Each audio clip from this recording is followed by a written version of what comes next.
बस बस बहनों, मैं आपका आभार मानती है कि आपने मुझे अपने भविष्य के लिए चुना है। मैं आपको विश्वास दिलाती है कि मैं आपके हक के लिए लड़ेगी। महीने में एक 5 दिन की छुट्टी, वो भी बिना पगार काटे। जाने से पहले ही चाय नाश्ते का हक। दिवाली में बोनस और मिठाई में सोन पापड़ी नहीं, ओनली काजू कतली। काम के वक्त कोई चिक चिक नहीं, कोई मचमच नहीं करने का। ये सब हक के लिए मैं लड़ेगी आपके लिए। हमारा नेता कैसा हो? रंगोली बाई जैसा हो। देखो बहनों, हमको आपस में भी एकता रखनी होगी। हर बाई एक साथ 5 चीज कर ले सकती है। अगर ज्यादा घर का काम मिले तो अगली बाई को ट्रांसफर करने का, ओके। दूसरी बात, एक को अगर कोई मालकिन कुछ बोल दे तो सारी बाइयों को हड़ताल करने की है। उसके घर पर कोई भी काम नहीं करेगा। हाँ, हमारी आपस की एकता ही हमारी ताकत है। हाँ, लेकिन इन सब में ये नहीं भूलने का, काम ईमानदारी से करने का, झाड़ू पोछा अच्छे से लगाने का। कोई काम चोरी नहीं चाहिए मेरे को। ऐसा नहीं कि हर काम बराबर ना करे, बाजू वाली चाली के भाइयों को हमारे इलाके में काम मिल जाए। सही बोलती है रंगोली, काम में कोई काम चोरी नहीं करने की रे बाबा। हम पगार किस बात का लेते हैं, फिर काम तो चकाचकीच मांगता है। हमारी नेता कैसी हो? रंगोली बाई जैसी हो। तो आज की मीटिंग यहीं पे खत्म करते। मेरे को और हम सबको काम पे भी तो जाने का है ना। हाँ हाँ, चलो चलो सब भाइयों, टाटा, फिर मिलेंगे अगले हफ्ते। ओके, चलो टाटा सबको। क्या मस्त भाषण दिया रंगोली तूने। अरे अब प्रेसिडेंट है तो भाषण तो देना ही चाहिए ना, और वो भी अच्छा ही देना पड़ता है रे बाबा। वो तो है। अच्छा, मैंने सुना है वो 7 नंबर के बंगले वाले ने अपना घर बेच दिया। अरे उनकी बेटे का ना, उनको अमेरिका में बुलावा आया। मेरा तो एक घर छूट गया रे। अरे कोई ना रंगोली, मैंने सुना है वहाँ नए बंगले वाले भी रहने आ रहे हैं। अच्छा, लेकिन जरूरी नहीं ना कि वो मेरे को इस काम पे रखेंगे। अरे आपके अलावा और कोई है क्या इस चाली में जो इतना अच्छा काम करता हो? इसीलिए तो आपको प्रेसिडेंट बनाया हमने। अरे कांधा, क्या तू भी बस ऐसी च मस्का मार रही है। अरे मस्का नहीं मार रही हूँ, मैं तो कहती हूँ आपको ही जाना चाहिए उसके घर। अरे नहीं नहीं, मैं प्रेसिडेंट है, मेरे को अन्याय नहीं मांगता है। इसीलिए सब बारी बारी जाएंगे, सब इंटरव्यू देंगे, उसके बाद पापा की मर्जी, जिसको भी बंगले का काम मिले। हाँ, बाबा तभी तो आपको प्रेसिडेंट बनाया है, आप कभी अन्याय नहीं करते हो। चलो अब देरी हो रही है मेरे को। चलो चलो। ये है रंगोली, जो है हमारी काम वाली बाई यूनियन की नई प्रेसिडेंट। आपने उनके वादे और भाषण तो सुन ही लिए, लेकिन काम के मामले में भी ये बड़ी ही फुर्तीली है। हाँ, तो आप क्या क्या कर लेती हैं? वाह, मेरे को आप करके बात कर रही है, इसका मतलब पढ़ी लिखी सास है। चलो अच्छा है, चिक चिक भी अंग्रेजी में इंच करेगी, ज्यादा अपन को समझ में ही नहीं आएगा। आपने कुछ बताया नहीं, आप क्या क्या कर लेती हैं? अरे madam, my self rangoli, I do everything by my self. Madam, आपको चिंता करने की कोई जरूरत ही नहीं है, मैं सब कुछ कर लेती है। झाड़ू तो मैं प्लेन की स्पीड से लगाती है। पोछा तो ऐसा आपको लगेगा कि आप अस्पताल में बैठे हो। यहाँ जो पहले रहते थे ना, उनकी यहाँ मैच काम करती थी, खाना भी मैच बनाती थी उनके लिए। आप चाहो तो पूछ लो कि रंगोली का काम कैसा है। हाँ, वो बोल रहे थे कि आप यहाँ पहले भी काम कर चुकी हैं, आपकी तारीफ ही कर रहे थे, आपका काम बड़ा ही अच्छा है। हाँ, तो इनको घर के बारे में सब कुछ पता ही है, तो फिर इसको ही रख लो। लेकिन मैं पगार आपको 7,000 दे देंगे महीने के, ठीक है? बपरी, मैं तो 4,000 बोलने वाली थी, ये तो ज्यादा ही दे रहे हैं मेरे को। क्या हुआ, चलेगा ना इतना पगार? चलेगा चलेगा, मेरे को कोई बात नहीं। एडजस्ट करेगी ना। घर का सारा काम करना होगा आपको, जैसे घर की सफाई, झाड़ू पोछा, छोटा मोटा नाश्ता बनाना। खाने के लिए तो कुक है, लेकिन छोटा मोटा नाश्ता बना देना या फिर खाना गर्म कर देना। अरे कोई दिक्कत नहीं है, मैं सब कुछ कर लेगी, आप टेंशन नको करो रे माँ जी।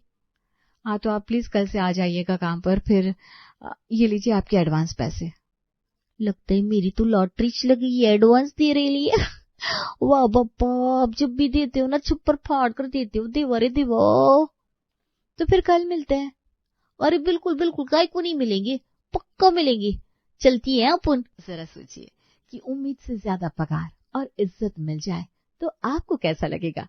खुशी के मारे झूमने लगेंगे ना। बस यही हाल था हमारी रंगोली का भी। उसे पहली बार ऐसा घर मिला था जहां उसे पैसे के लिए झिकझिक नहीं करनी पड़ी। अगले दिन जब रंगोली रास्ते से आ रही थी, अरे शांता, क्या हो गया रे? इतनी गुस्से में बड़बड़ाती हुई काहे को जा रही है? अरे क्या बताए रंगोली, ये जो 12 नंबर वाला मकान है ना, बहुत चिकचिक है इनकी रोज की। इसकी सास को कुछ पसंद ही नहीं आता। कभी कहती यहाँ से सफाई करते, कभी वहां से। मैं तो परेशान हो गई हूँ। अरे अब शांता, ये तो हर घर का रोज का ही है। घर में ये नहीं होगा तो और क्या होगा? बात तेरी सही है, हर घर की यही कहानी है। वैसे तेरा आज का पहला दिन था ना वो नए मकान वालों के पास? पहले दिन तो कितनी मचमच करते हैं, पीछे पीछे घूमते हैं, ये करो वो करो ये नहीं करो। आज तो तेरी बैंड बजने वाली है रंगोली। अरे अब तो इतने सालों से आदत ही पड़ गई है इन सब की। मैं चाय पीती और काम में लग जाती है। जिसको जो बोलना है बोलता रहेगा, अपन को क्या रे। हाँ, अपनी जिंदगी तो ऐसी ही है अब। चल चलती है, आज देर हो गई तो फिर सुनाएगी। हाँ हाँ जाओ भी। रंगोली का आज पहला दिन था सेठी परिवार में और वो सोच कर आई थी कि आज जमकर काम करेगी, लेकिन उसे यहाँ कुछ और ही देखने को मिला और ये उसने कभी नहीं सोचा था। मैडम, मैं आ गई है, जल्दी से बताओ झाड़ू किधर है? झाड़ू? अब तो ऐसी चौंक रही है जैसे पहली बार झाड़ू का नाम सुनाओ। अरे वो कचरा निकालने वाला होता है ना, वो झाड़ू किधर है मैडम? अच्छा मैं समझ गई, लेकिन हमारे घर में झाड़ू नहीं है। तो ये क्या है? ये वैक्यूम क्लीनर है, इसे बस बटन दबाओ और सब कुछ अपने आप साफ करने लगता है। अच्छा, तो आप चाहती हो कि मैं इससे सब कुछ साफ करेगी? हाँ, इसी से साफ कर लो। और यहाँ ये रहा मॉप, इसे बस पानी में डालो और यहाँ ये अपने आप पोछा सुखा देता है। आप खड़े खड़े पोछा लगा सकते हो। कपड़ों के लिए तो ऑटोमेटिक मशीन है। सब काम के लिए सब पूछे तो मेरे को काहे को रखेला है? क्या वो आपको कुछ चाहिए क्या? अरे नहीं नहीं, मैं ना बस पहले चाय पिएगी, उसके बाद काम शुरू करेगी। जॉन, रंगोली के लिए चाय और नाश्ता बना दो। ये मेरे लिए चाय और नाश्ता बनाएगा? जी, हमारे कुक हैं, ये सबके लिए बना देंगे। आपको कुछ और चाहिए तो बता देना। हाँ बताएगी ना, काहे को नहीं बताएगी। पिंकी सब कुछ बता दिया ना रंगोली को? अब मैडम मेरे को सब कुछ बता दिया है। और किसी चीज की जरूरत हो तो बता देना, ठीक है? ठीक है ना, ठीक है। बापा रे, क्या घर है, बिल्कुल विदेशी है ये तो। सब कुछ यहाँ तो मशीन से है। मेरे को तो कुछ करने का इश नहीं है, ऊपर से मेरे को पगार भी दे रहे हैं 7,000। बापा, मैंने तो आज तक ऐसा घर देखा ही नहीं। आपकी चाय और नाश्ता। इधर लाओ, इधर लाओ। क्या चाय बनाई ली है, मस्त एकदम। रंगोली ने सपने में भी नहीं सोचा था कि उसे ऐसा घर मिलेगा जहां उसे ज्यादा कुछ करना ही नहीं होगा। रंगोली वैक्यूम क्लीनर से सब कुछ साफ कर लेती, उसके बाद मोप से पोछा लगा लेती, मशीन में कपड़े धो देती और उसके बाद आराम से बगीचे में बैठकर चाय पिया करती थी। उसके लिए तो ये ड्रीम लाइफ बन गई थी। मेरा बलमा रंग रंगीला, मैं तू नाचेगी। अरे रंगोली कहाँ जा रही है इतनी गुनगुनाते हुए? आज क्या भैया ने तोहफा दिया है? अरे तेरे भैया को बाटली दिखती है खाली, तोहफा खाक लाएगा क्या तू भी ना? तो फिर काहे को इतना खुश है? और ये हाथ में नई चूड़ियां पहनी है, क्या बात है? पहले तो नहीं पहनती थी ना, टूट जाती है पोछा करते हुए। और तो और तेरे हाथ तो देख कितने मुलायम हो गए। कौन सा पोछा इस्तेमाल करती है आजकल? अरे पोछे के जमाने गए रे, मैं तो अब मोप यूज करती है, मोप। क्या बात कर रही है? खड़े होकर पोछा लगाने वाला वो? वही तो, वो खुद ही सूख जाता है। क्या बात कर रही है? तभी मैं कहूँ तो इतनी चमक क्यों रही है? और इतना विदेशी घर है कि मेरे को चाय नाश्ता हाथ में मिलता है, बोलो। वाह, फिर तो इसकी चर्चा काम वाली बाई यूनियन में करनी चाहिए। हाँ तो कल रखेगी ना मीटिंग, कल सुनाएगी सब कुछ। चलो फिर कल का इंतजार रहेगा सबको। रंगोली की इस विदेशी घर के चर्चे पूरे यूनियन में होने लगे, लेकिन यूनियन में एक और चीज थी जिसके बारे में सबको जानना था। अरे फिर तो मजबज भी विदेशी भाषा में करते होंगे ना? अरे कैकी की चिक चिक, वहां पे कोई कुछ बोलता ही नहीं है क्या कोई रोक टोक नहीं? छुट्टी लो तब भी नहीं? अरे नहीं, अभी तक तो मैंने लीच नहीं है छुट्टी। छुट्टी के बाद पगार भी पूरी देते हैं। काम अच्छा नहीं करो तो टोकते नहीं है। पीछे पीछे भी नहीं घूमते। उनके घर में जिठानी देवरानी के बीच में कुछ तो होता होगा ना। सास तो जरूर कुछ बोलती होगी। अरे कुछ भी नहीं है, सारा दिन शांति रहती है। घर में बस माई अपना काम करती है, कोई मेरे पीछे पीछे नहीं आता। फिर क्या मजा आएगा काम में रंगोली। तेरे को तो पता है वो 8 नंबर वाली के घर में आज देवरानी ने जिठानी को सीढ़ियों से नीचे फेंक दिया। क्या बात करिए। फिर क्या हुआ। फिर क्या था, जिठानी भी नीचे से उठी, लंगड़ाते हुए आई और देवरानी को जोर से चाटा मारा। हाय राम, फुल ड्रामा हो गया ये तो। अरे ये तो कुछ भी नहीं है, और बताती हूँ मैं। मेरे पास कुछ है ही नहीं बताने को, मैं क्या बताएगी अब। कोई मेरी तरफ ध्यान भी नहीं दे रहा है। विदेशी ससुराल में काम तो नहीं था, लेकिन साथ साथ ना कोई ड्रामा था। ऑप्शन, विदेशी घर में काम तो नहीं था, लेकिन साथ साथ ना कोई ड्रामा था, ना कोई नाटक था, और ना ही कोई मिर्च मसाला, जिससे अब रंगोली को सब कुछ फीका फीका सा लग रहा था। अरे पिंकी मैडम, ये देखो मेरे से ना आज ये आपका वैक्यूम थोड़ा सा खराब हो गया है। अभी तो पक्का ही चिल्लाएगी ये। कोई बात नहीं, जॉन बनवा कर ले आएगा। लेकिन ये तो महंगा होता है ना, मेरे से ना गलती से खराब हो गया है। अरे कोई बात नहीं, गलती तो किसी से भी हो सकती थी। अगर मुझसे खराब हो जाता तो जॉन बनवा कर ले आएगा। ये तो कुछ बोल ही नहीं रही, ना ही चिल्ला रही है, ना ड्रामा कर रही है। बप्पा, इंसान इतना अच्छा भी होता है क्या। कोई बात नहीं, पिंकी नहीं तो मैं मोना मैडम को कुछ ना कुछ ड्रामा करके उकसाएगी। अब मैं उसके पास ही जाती है। मोना मैडम, मेरे को ना आपसे कुछ बात करने की है। हाँ बोलो, कुछ काम था क्या। वो महीना 5 दिन काम पर नहीं आएगी। 5 दिन। मालूम है आपका काम रुक जाएगा, लेकिन मई तो जाएगी, मेरे को जाना ही पड़ेगा। अच्छा ठीक है, कोई बात नहीं, जाओ तुम्हें अगर काम है तो। लेकिन मेरा पगार नहीं काटने का आपको। अरे कोई बात नहीं, इतनी सी बात के लिए पगार थोड़ी ना काटेंगे तुम्हारा। अरे मैं घूमने को जा रही है इसी 5 दिन। अरे हाँ जाओ, इंसान को ब्रेक लेना ही चाहिए काम से। एंजॉय करना हाँ अच्छे से। दीवारी, इनको तो कोई फर्क ही नहीं पड़ रहा है मेरे जाने से। शर्मा मैडम का रहता तो अब तक तो मेरे पर चढ़ गई होती, चिल्ला रही होती, पुलिस को बुला लिया होता। लेकिन इनको तो कोई फर्क ही नहीं पड़ रहा है। कोई नहीं, मैं कहीं हार नहीं मानेगी। ऐसी कोई सास नहीं जो बहुओं का ड्रामा सहती होगी। आज मैं राधिका मैडम से कुछ न कुछ तो बुलवा कर ही रहूंगी। वो राधिका के पास जाती है। राधिका मैडम, कैसी हैं आप। मैं ठीक हूँ। ये रही आपकी ब्लैक चाय। आ लाओ।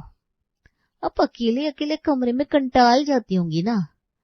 क्या करेंगे, इस उम्र में होता है ये सब। मोना मैडम, पिंकी मैडम को तो फुर्सत की तरह आपके पास आए, आपके साथ बैठे, है ना। अरे दोनों थोड़ी देर पहले इधर थी। दोनों घर भी संभालती है, ऑफिस भी, बच्चों को भी, और मुझे क्या चाहिए। आप ना बहुत ही चच्ची है, इसीलिए दोनों को कुछ बोलती नहीं है। कोई और सास होती तो दोनों को सीधा कर चुकी होती। अरे वो दोनों तो मुझसे भी ज्यादा अच्छी हैं। मैं तो उतना काम भी नहीं करती जितना वो दोनों करती है। बहुत अच्छी बहुएं मिली है मुझे। वो परी, ये सास के नाम पर तप्पा है। अपनी बहू को अच्छा बोल रही है ये औरत।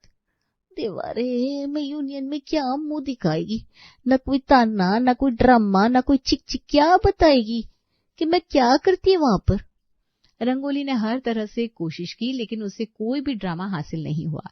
इसकी वजह से उसे यूनियन की प्रेसिडेंट की कुर्सी से हटाया गया। देखो रंगोली, हम सबको लगता है कि काम वाली बाई यूनियन से तुमको हटाना ही अच्छा है, क्योंकि यहाँ सबके पास तुम्हारे से ज्यादा मिर्च मसाला है, चिक चिक का ड्रामा है।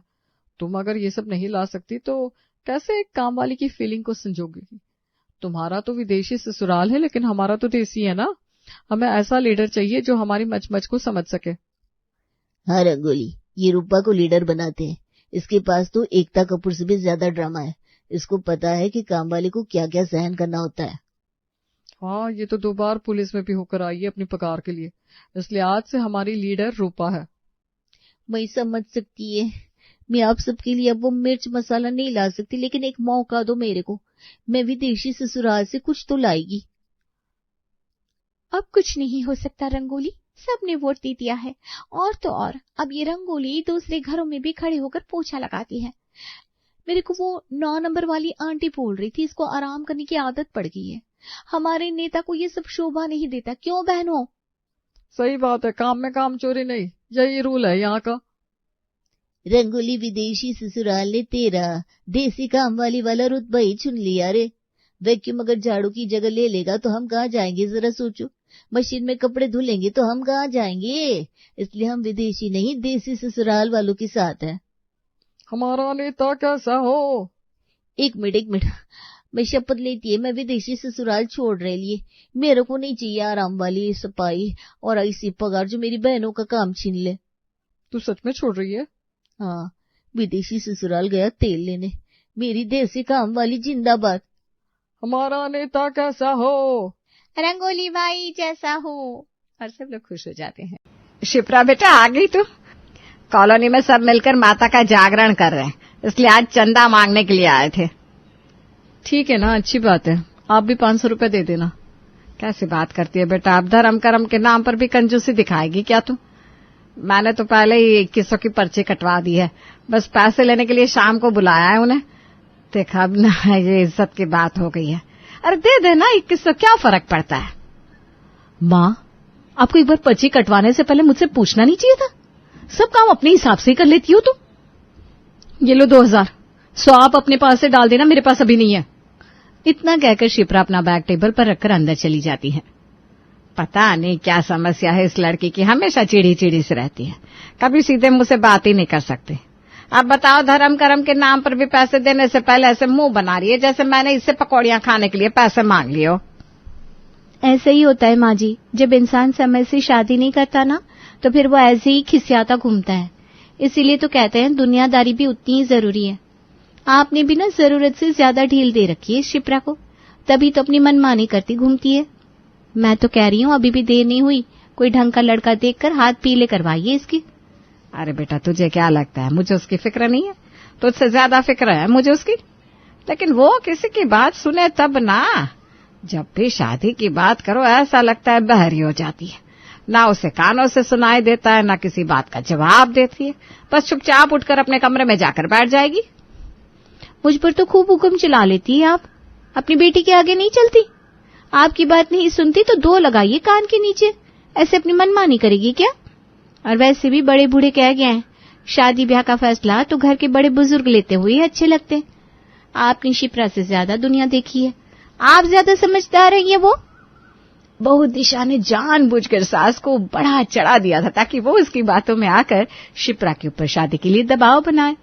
शकुंतला की 3 संतान थी, 2 बेटे और 1 बेटी। बड़ा बेटा हरीश तो शादी के 1 साल बाद ही अपनी पत्नी को लेकर अलग रहने लगा था। हरीश एक बार अलग क्या हुआ, उससे तो फिर पीछे मुड़कर कभी माँ, भाई, बहन की तरफ देखा ही नहीं। जब तक पिताजी जिंदा थे तब तो फिर भी हरीश तीज त्योहार पर माँ बाबूजी से मिलने आ जाया करता था, लेकिन पिताजी के जाने के बाद तो जैसे वो अपने घर का रास्ता ही भूल गया था। माँ शकुंतला के पास अभी भी 2 बच्चों की जिम्मेदारी थी और इसीलिए वो हमेशा चिंता में रहती थी। हरीश को पढ़ाया लिखाया, तुम्हारे बाबूजी को बहुत उम्मीद थी कल को वही अपने छोटे भाई बहनों की जिम्मेदारी संभालेगा।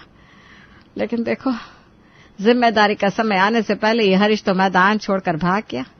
और तुम्हारे पिताजी, उन्होंने भी तो उम्र बरसात निभाने का वादा किया था, वो भी मेरा हाथ छोड़कर चले गए। समझ में नहीं आता, करूं तो क्या करूं। आप क्यों चिंता करती हूँ माँ, सब हो जाएगा, तुम हिम्मत मत हारो। मैं पता करती हूँ कहीं पर पार्ट टाइम जॉब मिल जाए तो हमारी समस्या कुछ हद तक तो हल हो ही जाएगी। और फिर बहुत जल्द भैया की भी जॉब लगने वाली है, उनकी पढ़ाई भी तो पूरी हो गई है ना। पापा नहीं रहे तो क्या हुआ, अब घर की जिम्मेदारी हम दोनों भाई बहन की है, हम मिलजुल कर सब संभाल लेंगे। शिप्रा की बात सुनकर माँ शकुंतला को थोड़ी हिम्मत तो बंध ही गई थी। शिप्रा बहुत प्रयास करती है और फिर उसे एक कंप्यूटर सिखाने वाले इंस्टीट्यूट में पार्ट टाइम जॉब मिल जाती है। तनख्वाह थोड़ी कम थी, लेकिन इस समय छोटी सी रकम भी उनके लिए बहुत बड़ी मदद साबित होने वाली थी, इसलिए ज्यादा सोचे बिना शिप्रा वो नौकरी करने लगती है। शिप्रा का छोटा भाई जितेंद्र भी कॉलेज खत्म करने के बाद लगातार नौकरी तलाश कर रहा था। जल्द ही उसे भी एक प्राइवेट कंपनी में नौकरी मिल जाती है और इस तरह घर की डगमगाती नैया को शिप्रा और जितेंद्र मिलकर संभाल लेते हैं। देखा माँ, मैं ना कहती थी सब हो जाएगा, तुम ना बिना बात चिंता करती हो। मैंने ऊपर वाले फ्लोर पर भी किराएदारों के लिए बात की है। अगर ऊपर के कमरे के लिए कोई किराएदार मिल जाएगा ना तो 5,000 तक तो हमें उस कमरे का भी मिल ही जाएगा। ऊपर के कमरे को किराए पर चढ़ाने के बाद अब घर में उतनी रकम आने लगी थी कि परिवार का खर्चा आराम से चलने लगा था। शिप्रा दिन में कॉलेज जाती और कॉलेज से लौटकर खाना खाने के तुरंत बाद इंस्टीट्यूट पर पढ़ाने के लिए निकल जाती। शाम तक इंस्टीट्यूट से लौटती, उसके बाद देर रात तक अपनी कॉलेज की पढ़ाई पूरी करती। 3 साल बाद शिप्रा बेटा, तेरी बुआ का फोन आया था, जितेंद्र के लिए रिश्ता बता रही थी। वैसे तो उम्र में तुझसे वो बड़ा ही है, लेकिन मैंने साफ बोल दिया अभी मैं जितेंद्र की शादी नहीं करने वाली।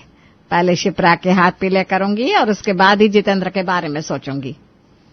अरे माँ, अभी तो मेरा कॉलेज खत्म हुआ है, मैं इतनी जल्दी शादी नहीं करने वाली। और पापा के जाने के बाद सिर्फ शादी करके अपना घर बसा लेना ही मेरी जिम्मेदारी नहीं है ना, मुझे परिवार के लिए भी तो सोचना है। आप बुआ जी को मना कर दो, मेरे लिए अभी से कोई लड़का देखने की जरूरत नहीं है। सही समय आने पर शादी के बारे में बात करेंगे। धीरे धीरे समय बीत रहा था। शिप्रा ने अपना पोस्ट ग्रेजुएशन कर लिया था।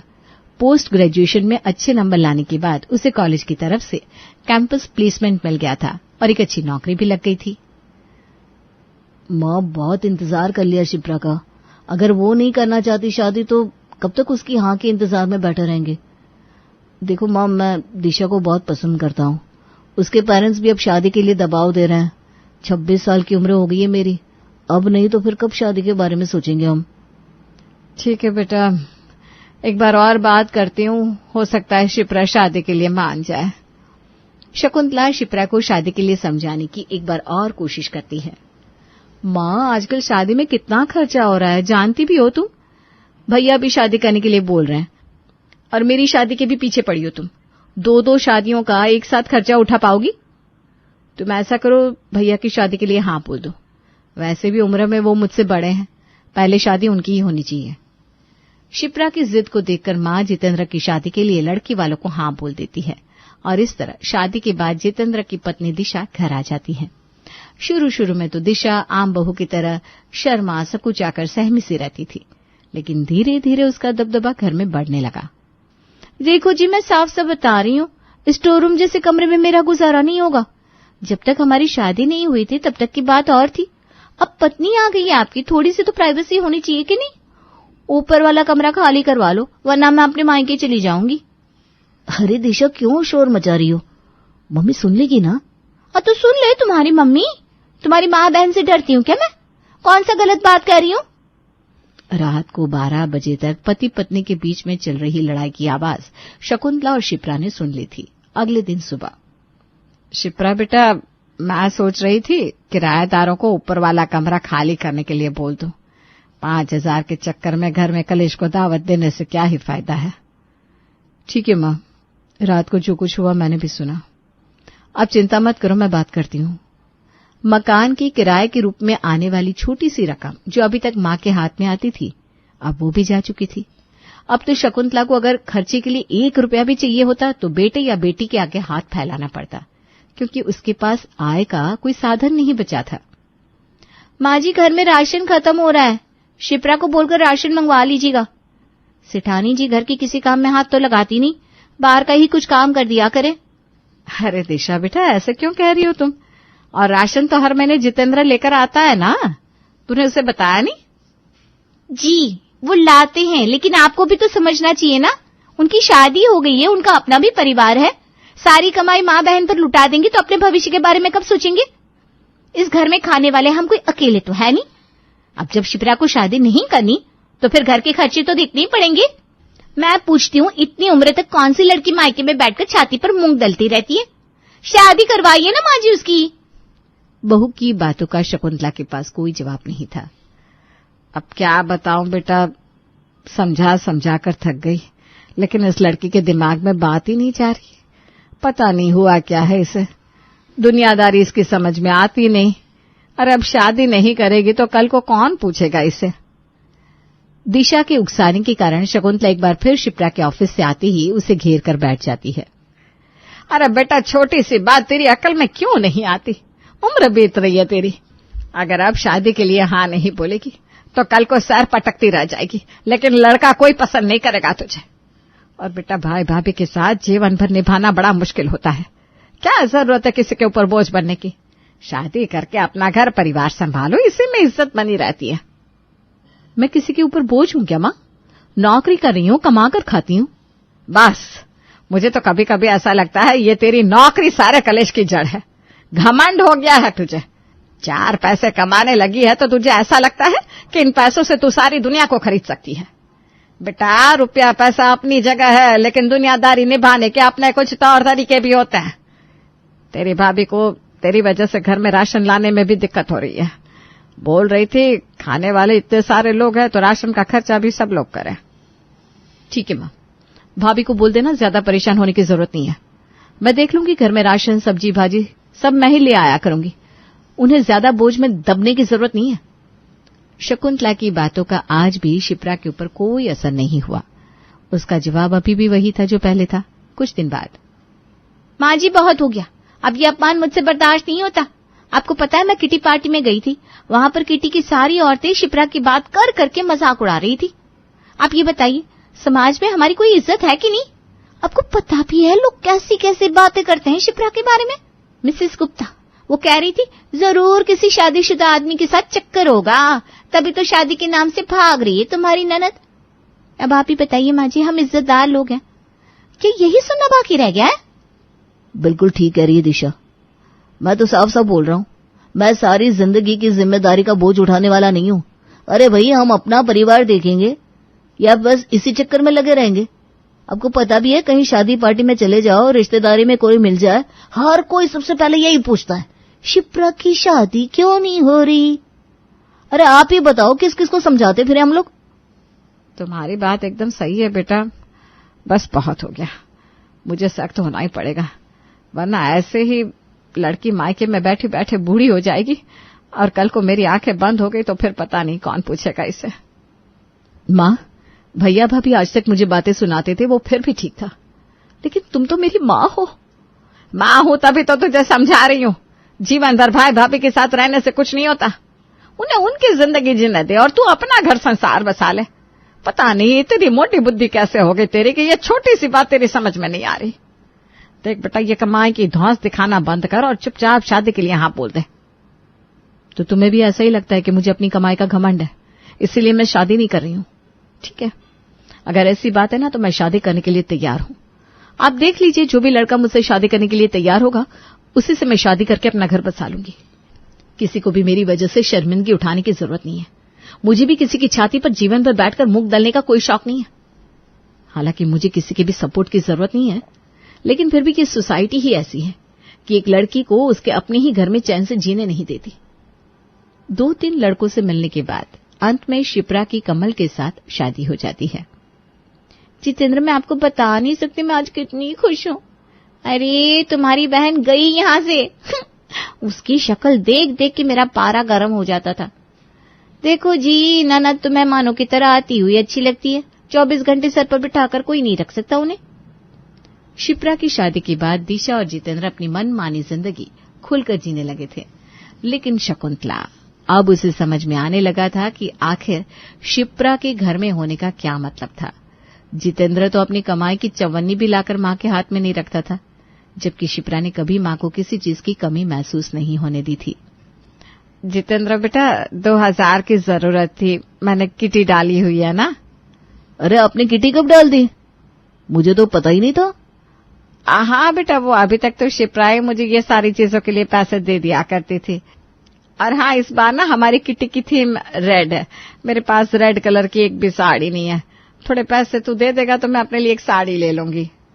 देखिए माँ जी, ये बात तो आप बहुत अच्छी तरह जानती हैं कि छोटी सी नौकरी करता है आपका बेटा, कंपनी का मालिक नहीं है जो हर महीने किटी पार्टियों में जाने के लिए आपको नए नए कपड़े खरीद कर देते रहे।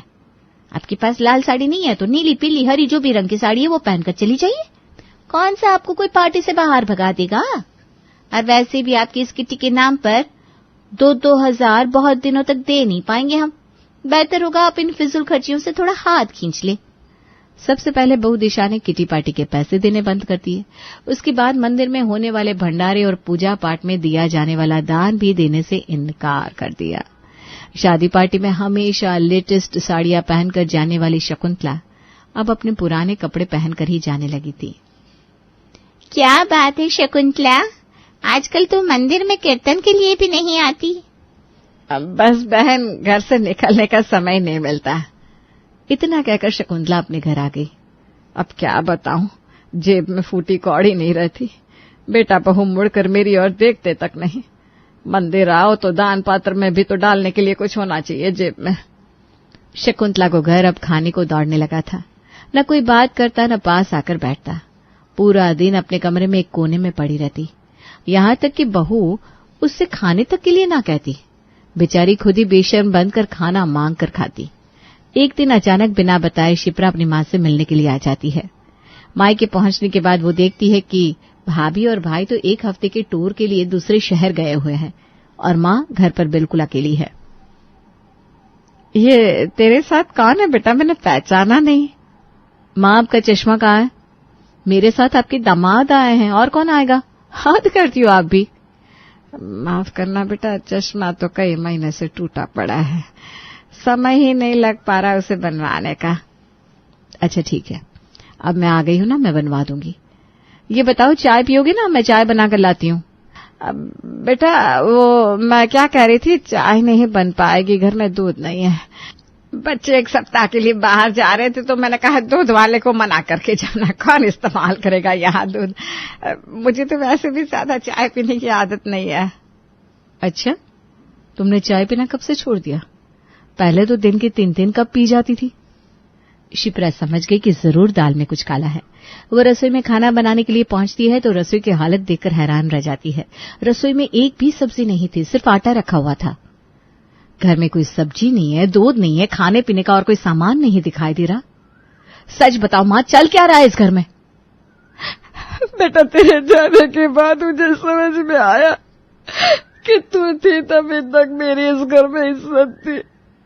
तेरे जाने के बाद दिशा और जितेंद्र ने मेरी हालत नौकरों से भी बदतर कर दी। मुझे 2 रोटी खिलाने में भी अब उन्हें बोझ महसूस होता है। पिछले 2 दिन से सूखी रोटी खाकर काम चला रही हूँ बेटा, क्योंकि सब्जी खरीदने के पैसे नहीं है। जब तक तेरी शादी नहीं हुई थी मुझे कभी इस बात का एहसास ही नहीं हुआ कि तेरी कमाई से ही सब कुछ हो रहा था। राशन, सब्जी, फल, दूध, कपड़े, आना जाना सब कैसे होता था पता ही नहीं चलता था।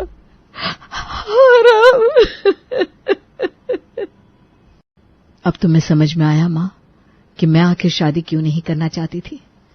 तुम्हें अपने बेटे और बहू के ऊपर अंधा विश्वास था, लेकिन मैं तो बहुत पहले सच्चाई देख चुकी थी। मुझे पता था मेरे जाने के बाद तुम्हारी हालत बद से बदतर हो जाएगी। तुम्हारी दवाइयों का खर्च, कपड़े, खाना पीना, घर का राशन, दूध सब मेरी ही तनख्वाह से आता था। मुझे तुम्हारी चिंता थी, इसीलिए मैं शादी के नाम से भागती थी। सोचा था अपनी माँ के साथ रहूंगी, लेकिन मेरी माँ ही मुझे नहीं समझ सकी। कोई बात नहीं बेटा, तू खुश रहे अपने जीवन में, मैं तो किसी तरह काट लूंगी। तेरी शादी हो गई, इससे अच्छा क्या होता। माँ चलो मेरे साथ। मैं सब समझती थी, इसीलिए शादी से पहले ही मैंने आपके दामाद के सामने शर्त रखी थी कि मैं अपनी माँ को साथ रखूंगी। उन्हें कोई ऐतराज नहीं, वो आपको लेने के लिए ही यहाँ आए हैं। आपकी बेटी आपके लिए सारे फर्ज निभाएगी माँ, भूलो मत। मैं कमाती हूँ और ये मेरा घमंड नहीं, अभिमान है। शिप्रा की बात सुनकर माँ की आंखों में आंसू आ जाते हैं और वो उसके साथ उसके घर चली जाती है। शकुंतला ने आज एक बहुत बड़ी सीख ली थी कि बेटियां बोझ हो ऐसा बिल्कुल भी नहीं है। आज की बेटियां तो कमाकर खुद भी खा सकती हैं और समय आने पर माता पिता को भी खिला सकती हैं। ये कहानी शुरू होती है निशा के घर से। निशा अपने माँ बाप की इकलौती बेटी थी। निशा की उम्र शादी की हो गई थी और पिछले 1.5 सालों से उसके परिवार वाले उसके लिए लड़के की तलाश में थे, पर मनमोहन जी को कोई भी लड़का समझ में नहीं आ रहा था। कभी लड़के में कमी निकल जाती तो कभी उसके परिवार में, पर इस बार पहली बार मनमोहन जी को एक परिवार भा गया था। मुझे तो लगता है कि आप चाहते ही नहीं कि आपकी बेटी की शादी हो। जिंदगी भर छाती पर बैठ कर रखेंगे क्या इसे? 28 की हो गई है, कुछ महीनों में 29 लगता दिखेगा। 28-30 में लड़कियां दुल्हन बनती अच्छी लगती है क्या? पर नहीं, आपको तो हर रिश्ते में कोई ना कोई बुराई दिखी जाती है। हाँ, है तो दिखेगी ही ना। अपनी शादी के वक्त ये बुराई देखने की क्षमता अगर मुझ में रहती तो आज से शादी नहीं होती मेरी। अब मैं फिर वही गलती नहीं दोहराना चाहता। ये क्या बोल दिया पापा आपने? अब तो मम्मी माँ दुर्गा बन जाएगी। अरे जिस दिन से शादी हुई है ना बेटा, तब से तो काली बनकर मेरे सर पर नाच ही रही है। और मनीषा जी, आप मुझे बताइए, मेरी बेटी के लिए क्या सही है क्या गलत? एक लड़का पसंद आया है मुझे, नाम है उसका प्रेम, घर वाले भी अच्छे हैं, सब कुछ पता कर लिया है मैंने। लड़का कुछ खाता पीता भी नहीं है, ना गुटखा ना पान मसाला, किसी चीज़ की बुरी लत नहीं है, ना ही कोई लड़की का पुराना चक्कर, सब कुछ क्लीन है। पुराने चक्कर तो होंगे ही जेठ जी, आजकल किसका चक्कर नहीं रहता। वो कहते हैं ना, कंवारी कन्या से स्वर। जब तक शादी नहीं होती है लड़कियां 100 लड़कों से बात करती हैं और लड़के 100 लड़कियों से। उससे सभी उनके पति पत्नी तो नहीं हो जाते, पत्नी तो एक ही बनती है ना। पीछे कुछ रहा भी होगा तो वो पीछे छूट चुका है। इतना सोचने से कुछ नहीं होता नीलिमा। आप ना लड़के वालों को बुला लीजिए। बुला ही लिया है मैंने, वही तो बताना चाह रहा था तुमसे, पर तुम तो बोलने दो तब ना। सारी तैयारी कर लो, लड़के वाले कल दोपहर तक आ जाएंगे। अब जिस घर की बेटी को देखने अगले ही दिन लड़के वाले आ रहे हो, उस घर में कितनी सारी तैयारियां करनी हो जाती है, ये तो आप जानती हैं। ये पर्दे कितने पुराने लग रहे हैं भाभी, और ये बिस्तर का चादर कैसे फट गया? इस रिंकू ने ज़रूर उंगली डालकर फाड़ी होगी, ये तो आज पीटेगा। मैं अपनी अलमारी से नई चादर और नए पर्दे लेकर आती हूँ भाभी। अरे कोई दुल्हन के बारे में तो सोचो, मुझे लड़के वाले देखने आने वाले हैं, मैं क्या पहनूंगी? तेरे पापा ना किसी काम के नहीं है। इतनी जल्दबाजी में कोई लड़के वालों को बुलाता है क्या? साड़ी तो तू मेरी पहन लेगी, पर ब्लाउज़ कैसे होगा? चल अब जल्दी से टेलर के पास चलते हैं।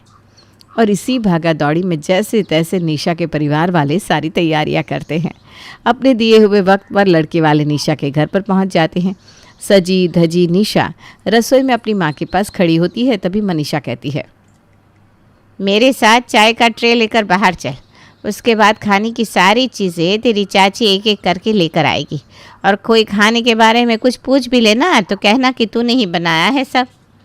और थोड़ी थोड़ी लुक्का छुपी और बहुत सारे प्यार के साथ दोनों परिवार में बातें शुरू हो जाती है। समोसे तो बड़े स्वादिष्ट है बेटा, कहाँ से मंगवाया है? हमारे घर में बाहर से कुछ आने कहाँ देती है निशा, हर चीज़ में इसे खुद आके बढ़ बढ़ कर काम करना होता है। जिद पकड़ कर बैठ गई थी, मैं ही सब बनाऊंगी, इसी ने सब बनाया है। आज सुबह 4 बजे से उठी हुई है बेचारी। बचपन से देख रही हूँ आंटी, हर सीरियल में यही होता है। खाना आता है बाहर से और कहा जाता है हमारी बेटी ने बनाया है। नहीं मम्मी। सिमी की बात सुनकर सभी चुप हो जाते हैं और ऑकवर्डली सभी एक दूसरे को देखने लगते हैं। पर ये कोई मूवी नहीं है सिमी, ये रियलिटी है। अरे कोई बात नहीं बेटा जी, वैसे आप लोगों ने तो कुछ लिया ही नहीं। खाइए खाइए। ये समोसे तो खा लिए आंटी हमने, अब ये काजू किशमिश भी हम खा लेंगे। फिर हमारे पीछे से आप सबको कहती फिरेंगी कैसे लड़के वाले थे, प्लेट पे कुछ छोड़कर भी नहीं गए, सब सफाचट कर गए। हर 2 मिनट में सिम्मी कुछ न कुछ बोलती ही जाती, पर सभी उसकी बातों को इग्नोर करते जाते हैं। फिर फाइनली प्रेम कहता है, मुझे निशा जी पसंद है। अगर आज ये आप लोग रोका करना चाहते हैं तो मैं तैयार हूँ, पर अगर निशा जी मुझसे और मुलाकातें करना चाहती हैं तो जैसे उनकी मर्ज़ी। अरे नहीं नहीं बेटा जी, अगर आपको ऐतराज़ नहीं है तो हमें क्यों ऐतराज़ होगा। और वहीं के वहीं प्रेम और निशा की सगाई हो जाती है। लड़के वाले निशा को शगुन के पैसे और गिफ्ट देकर अपने घर लौट जाते हैं। अब समझ में आया मनीषा जी आपको कि क्यों मैं इतना वक्त ले रहा था लड़का फाइनल करने में। देखा कैसे एक ही बार में रिश्ता पक्का हो गया। ऐसे किसी राह चलते हुए को घर नहीं बुला लेता हूँ मैं। मुझे तो पहले ही विश्वास था कि मेरी बेटी के लिए सही लड़का आप ढूंढ के लाएंगे।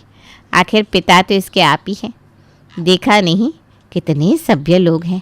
ऐसा नहीं कि आते ही खाने पर टूट पड़े। थोड़ा बहुत बस मुंह से लगाया और सारे का सारा खाना वैसे ही छोड़कर चले गए। और हमारी निशा को भी कितना कुछ देकर गए हैं वो लोग भाभी। बस नाना थोड़ी सी टेढ़ी मिली है, ज़बान की बहुत तेज़ है। तो वो कौन सी ज़िंदगी पर इसके साथ रहने वाली है। कुछ दिन में वो भी अपने ससुराल की हो जाएगी, है कि नहीं निशा? हाँ मम्मी, थोड़ा बहुत इग्नोर करके चलना ही पड़ता है। डोंट वरी, मैं मैनेज कर लूँगी। और ज़रा भी देर ना करते हुए दोनों परिवार शादी की तैयारियों में लग जाते हैं। 1 महीने बाद शादी के दिन सिम्मी लहंगा पहनकर पूरे फंक्शन में इस तरह भाग दौड़ कर रही थी मानो उसकी ही बेटी की शादी हो। आंटी जी, आपने कुछ खाया या ऐसे ही जा रही हैं? ऐसे नहीं चलेगा। अरे खाया खाया बेटा, फिक्र मत करो। मैं फिक्र नहीं करूँगी तो कौन करेगा आंटी जी? अब आप तो जानती हैं, शादी के पहले लड़कियाँ कैसे बात करके लड़कों को अपने जाल में फंसा लेती हैं। अब भैया को क्या मतलब कौन शादी में पहुँचा है कौन नहीं, उन्हें तो बस दिख रही होगी अपनी निशा। पर मुझे तो सब देखना पड़ेगा ना, मेरा भी तो कोई फ़र्ज़ बनता है कि नहीं। दुल्हन का लहंगा बड़ा खूबसूरत लग रहा है नहीं सिम्मी? क्या खूबसूरत आंटी जी, क्या खूबसूरत। ये वो लहंगा है ही नहीं जो हमें दिखाया गया था। चांदनी चौक से सस्ता माल उठाकर ले आई है भाभी। हमने तो पूरे के पूरे 70,000 रुपये कैश दिए थे और ये पहनकर आ गई 4,000 का लहंगा। लगता है लहंगे से भी पैसे बचाकर ज्वेलरी में लगा दिए भाभी के परिवार वालों ने। पर मेरे प्यारे भैया को ये सब दिखे तब ना। और इसी तरह पूरी शादी में सिम्मी अपनी कैंची जैसी ज़बान चलाती रहती है। फेरे के वक्त निशा प्रेम के आगे आगे चल रही थी। तभी गठ जोड़ा आग में गिरने वाला होता है कि फौरन प्रेम गठ जोड़े को पकड़ लेता है और जोड़े को आग लगने से बचा लेता है। अरे वाह बेटा, तूने तो अपशगुन होने से बचा लिया। सगाई के वक्त से ही भैया का तो सारा ध्यान निशा भाभी पर ही है। जब से भाभी मंडप पर आई है तब से भैया उनके आगे पीछे घूम रहे। कहीं उनकी प्यारी निशा को प्यास तो नहीं लग रही, कहीं उसे गर्मी तो नहीं लग रही। तो कैसे होने देते वो इतना बड़ा अपशगुन? क्या मतलब अच्छी बात है, मैं तो आपकी तारीफ कर रही थी भाभी। उल्टा मतलब मत निकालिएगा, वरना मेहमानों को लगेगा शादी हुई भी नहीं और ननद भाभी में बैर हो गया। और जैसे तैसे ताने बाने के बाद प्रेम और निशा की शादी अच्छी तरह संपन्न हो ही जाती है। शादी के बाद गृह प्रवेश कर निशा प्रेम के घर आ जाती है। शादी से घर लौटने के बाद भी कोई ना कोई रस्म होती ही जाती और उन्हीं रस्मों में रात के 12 बज जाते हैं। अपनी बहू को ढूंढते हुए शकुंतला गेस्ट रूम में जाती है। अब हो गया, कर लिया सबने अपनी भाभी से हंसी मजाक, अब उसे सोने भी दो। चलो निशा तुम जाओ, प्रेम तुम्हारा इंतज़ार कर रहा होगा। थक गई होगी ना तुम? मानना पड़ेगा भाभी, कुछ तो कमाल की बात है आप में, वरना मेरा भैया जो सिम्मी सिम्मी करता नहीं थकता था। आज पूरी शादी में उसने एक बार भी मुझे ढूंढा नहीं और यहाँ मेरी मम्मी को भी आते ही आपकी फ़िक्र होने लगी, जबकि पूरी शादी में काम तो मैं कर रही थी। आपको करना ही क्या था, एक जगह बैठे तो रहना था। ये क्या बोल रही है सिम्मी, तो सोच समझ कर बोला कर। हैं, अभी अभी तो आई है हमारे घर में बेचारी। अरे मम्मी वही तो कह रही हूँ, इतना भारी लहंगा पहनकर कोई दिन भर बैठेगा तो उससे थकावट तो होगी ना। मैं तो भाभी की तारीफ कर रही थी, मम्मी आप भी ना। अभी तो निशा अपने ससुराल में बस आई ही थी कि उसकी ननद की कैंची जैसी जुबान उसके कान काटने लगी थी। अगली सुबह निशा ड्रेसिंग टेबल के सामने खड़ी तैयार हो रही थी। साड़ी तो अच्छी तरह पहन ली है मैंने, कोई कमी तो नहीं लग रही है। रीचेक कर लेती हूँ, वरना सिम्मी दीदी 1 सेकंड नहीं लगाएगी मुझे ताना मारने में। अच्छी तरह तैयार होकर निशा अपने कमरे से बाहर आती है और सीधा रसोई में जाकर काम करने लगती है। क्या बनाऊँ समझ में ही नहीं आ रहा। मम्मी को कॉल लगाती हूँ। हेलो मम्मा, अपनी पहली रसोई में क्या बनाऊँ जिससे सब इम्प्रेस हो जाए, खास करके मेरी ननद। जिसे तुझे सुनाना होगा ना बेटा, वह ऐसे भी सुनाएगा ही, चाहे तो नमकीन बना या मीठा।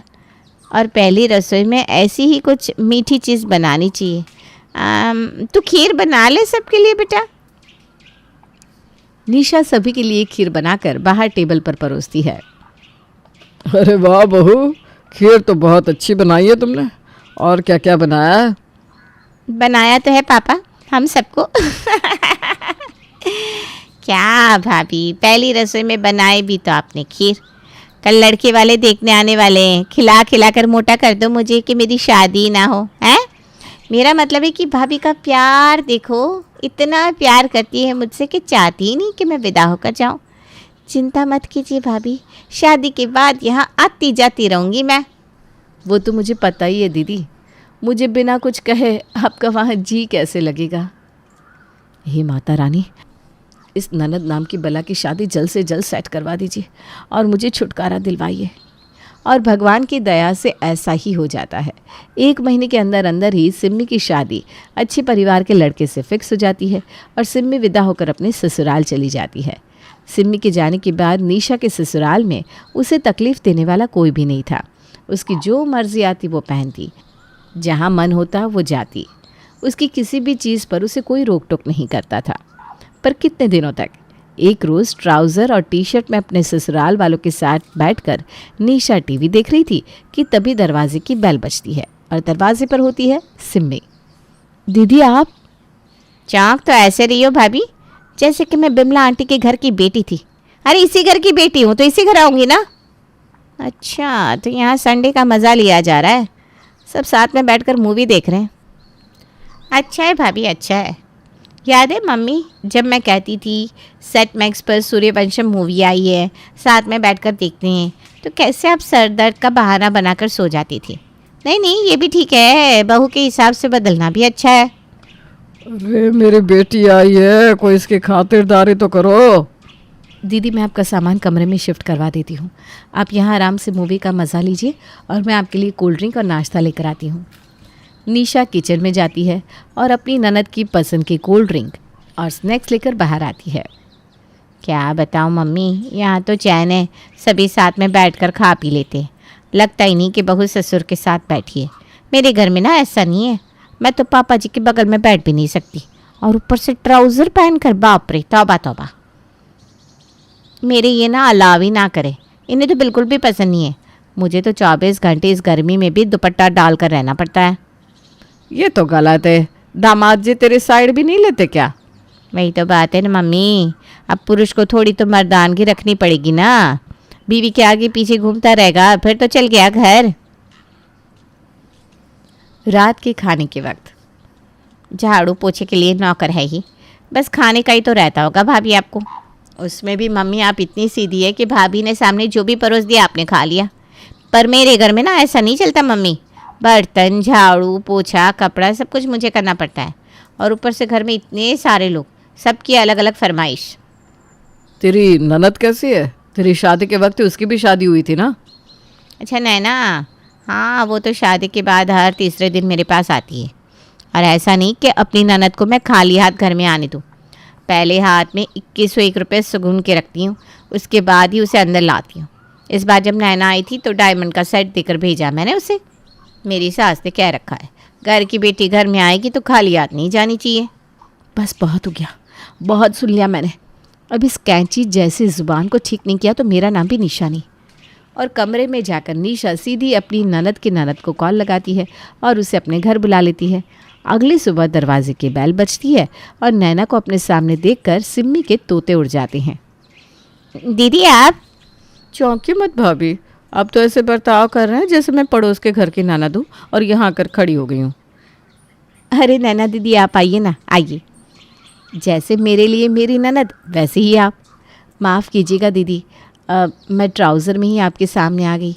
आप लोगों को तो अपनी बहू को सूट में देखने की आदत होगी ना, कहीं मुझे ट्राउज़र में देखकर आपकी आंखें चौंधिया ना जाए, जैसे कल सिम्मी दीदी चौंधिया गई थी। कल से अभी तक ना दीदी को ठीक से दिख भी नहीं रहा है। हमारे घर की बहू है कौन? ले देकर एक सिम्मी भाभी तो है जो कि खुद घुटने के ऊपर के ही कपड़े पहनती है। अब घुटना भी दिखना ज़रूरी है ना, और दिखे भी क्यों नहीं? दिमाग भी तो वही है। मेरा मतलब है दीदी, आपका दिमाग तो 2 जगह है, घुटनों में भी और दिमाग में भी। बुरा मत समझिएगा दीदी, वरना लोग कहेंगे शादी के बाद ननद आई और भाभी ने उससे बैर कर लिया। दोपहर को जानबूझकर निशा अपनी अलमारी खोलकर सारे गहने बिस्तर पर सजा देती है और अपनी ननद से कहती है, ले लीजिए दीदी जो भी गहने आपको पसंद हो। आपके घर का भी यही नियम है ना, आपको खाली हाथ नहीं भेजूंगी मैं। अरे भाभी, ये कौन सा झूठा नियम बता रही हैं आप? अब क्या बताऊँ निशा भाभी, हमारे घर के तो सारे नियम का बेड़ा गर्क रखा है सीमा भाभी ने। जब भी मैं अपने मायके जाती हूँ इनके लिए 10 चीज़ें लेकर आती हूँ, उसके बाद भी ना इनका जी नहीं भरता। आज तक 2 रुपये भी नहीं दिए इन्होंने मुझे। क्या सिम्मी, मुझे तो लगा था सिर्फ तेरी ज़ुबान ही कैंची की तरह तेज़ है, पर तू तो मन की भी काली निकली। यहाँ अपने ससुराल वालों को बुरा दिखाकर हम सबको बेवकूफ़ बना रही थी तू। नहीं नहीं, वो बात नहीं है मम्मी। अच्छा अच्छा, मतलब आप कहना चाहती हैं कि मैं झूठ बोल रही हूँ भाभी? लगाऊं क्या फ़ोन मम्मी को? अब तो सिम्मी बुरी तरह फंस जाती है और उसकी कैंची जैसी ज़ुबान को जंग लग जाता है। ज़ुबान ऐसे भी नहीं चलनी चाहिए बेटी कि जिससे रिश्ते ही कट के तार तार हो जाए। हमेशा से तू बेफिजूल बोलती आई है, पर कम से कम इस बोली में झूठ का मिश्रण और कड़वाहट तो मत मिला। और अगर इसी तरह झूठ बोल बोल कर घर बर्बाद करने का इरादा है ना तेरा, तो यहाँ आने की कोई ज़रूरत नहीं है। नहीं नहीं पापा जी, ऐसा मत कहिए, ये तो घर है दीदी का। जब भी मन करे आप अपने घर आ सकती हैं दीदी, पर अपनी बोली से अगर आप घर की शांति भंग करना चाहोगी तो फिर मैं आपका पक्ष नहीं ले पाऊंगी। और इस तरह बिना किसी झगड़े झंझट के निशा अपनी ननद को सबक सिखा देती है।